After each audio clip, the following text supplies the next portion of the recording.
Dica de hoje. Dica especial da Electrolaner.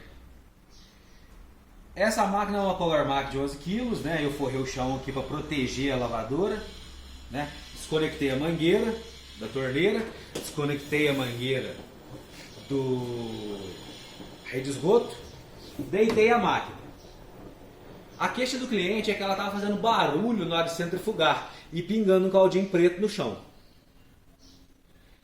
Eu trouxe ela para a empresa e vou dar a dica para vocês. Faça isso na sua casa e verifique as laterais da sua máquina lavar roupa.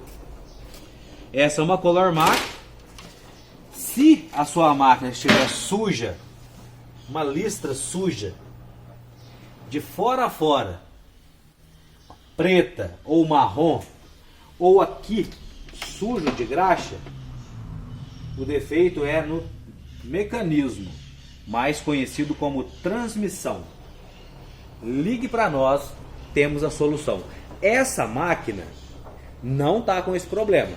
O barulho era pé baixinho, com o peso máximo de água. Essa peça pegava no chão e fazia um barulho. E essa mangueira que estava vazando água vai ser substituída. Eu vou aumentar o pezinho, porque o pezinho tem margem de regulagem de até 2 centímetros. Essa peça não pega mais no chão.